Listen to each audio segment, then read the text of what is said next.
to guys, Suzuki Palit Wagon. So may issue siya guys.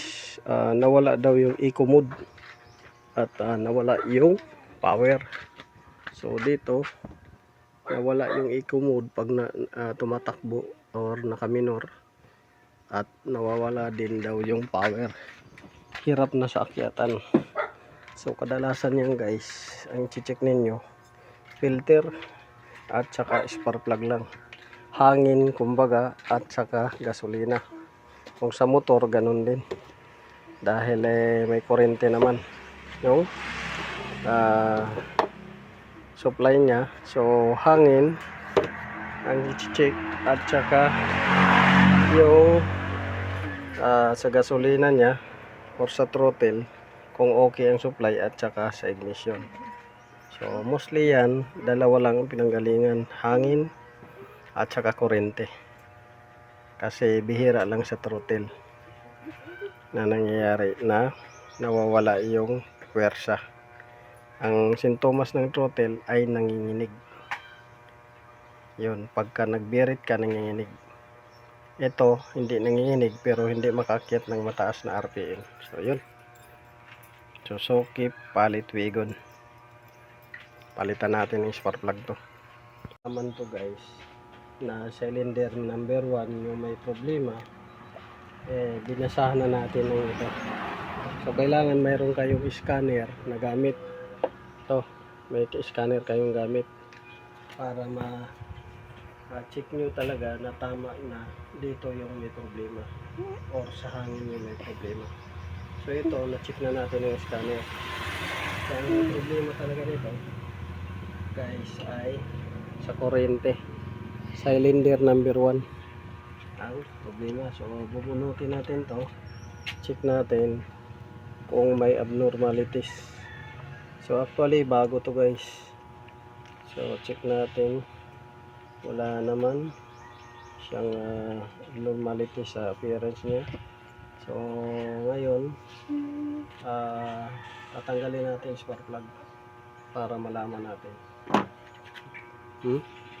Yun guys. So dito guys, nabuksan na natin at nailabas yung ignition coil at saka spark plug. So ito yung number 3. So check natin yung appearance nya. So okay naman yung appearance nya. Check natin yung spark plug. So okay naman, nagsusunog naman siya. Ayan, okay naman ang appearance niya. Ayan. So okay naman yung spark plug tsaka ignition coil number 3. So sa number 2 naman, ito okay rin yung appearance niya. Sa number 2, yung spark plug din niya okay naman, nagsusunog naman, walang carbon masyado. Ayan, walang carbon masyado. Dito sa number 1, ito, so okay rin naman yung niya, tsura, appearance ng pero pagdating dito guys ay naputol yung yan naputol yung anode nya. Yan wala nang tip. So yan yung dahilan kung bakit walang power, dahil hindi na nagsusunog. Wala na ring eco mode dahil hindi na rin nagsusunog. Yan yung dahilan. So yung spark plug ay naputol yung dulo. Ayan So palitan natin to. So ano bang ang cause ng pagkaputol nito guys? Minsan yung spark plug kasi nag-overtime heated yan. Nag-overtime heated, lalo na kung ang makina ninyo ay aakto na mag-overheat. Yan, kasama to sa overheat, mapapiktuhan. Kasama yung ignition coil sa overheat, maapektuhan din. So yan yung ano, kaya ugaliin lagi guys mag-check ng tubig dito. Check ng tubig kung mayroon. Kagaya niyan, mayroon siya. So okay, goods to. Hindi nagbabawas ng coolant. Ugaliin din na ang oil ninyo ay nasa level, nasa tama. So check natin yung oil kung nasa tamang level. Yan. Natin yan.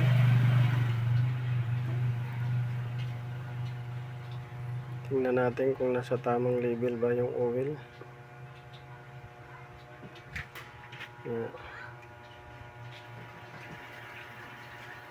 Kasi yung overheated guys, tubig tsaka langis. Yung minsan dahilan yan.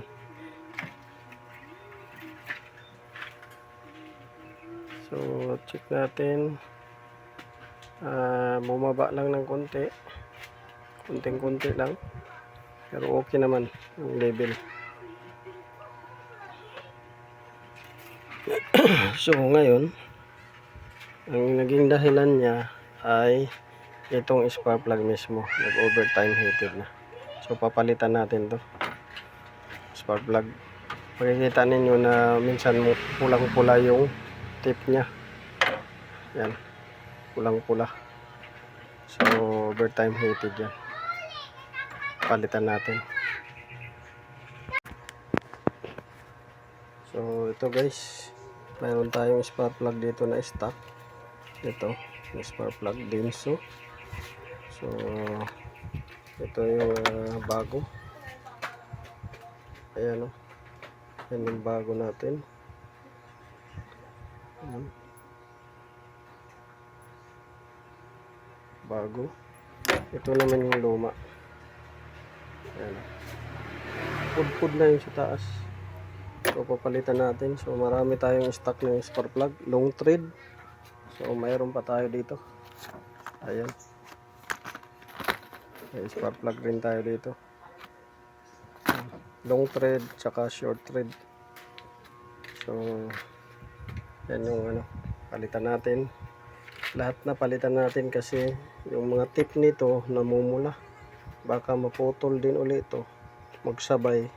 Maging dalawa na tuloy. Wala nang power. Di na makaakyat sa bundok. So yun. Palitan natin. So ito guys. Tapos na tayo guys. Nagkabit ng spark plug tsaka ignition coil.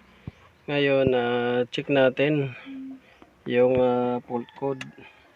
Bago natin ipandar, erase natin. So ignition on. Ayan, naka-ignition on. Ayan. So dito check natin yung code nya. Select brand, tapos Suzuki, red fault codes. So cylinder number 1 misfire detected. So yan yung ano nya. Tapos ignition coil C circuit malfunction. So sa cylinder 3 circuit malfunction. Tapos ignition coil B circuit malfunction. So yan yung mga code. So i-erase natin yan. Yan, erase. Ngayon okay. So pandarin natin kung may may check engine man siya. So wala nang check engine. Ayan. Wala na siyang check engine. Dati may check engine. So check natin uli. Input code. Enter. So kita no fault code. So no fault code. Exit natin. Yan. So no fault code siya. So check natin uli. So no fault code pa rin. So rev natin kung mayroon bang fault code. tingnan natin kung may power, kung may low power or may power.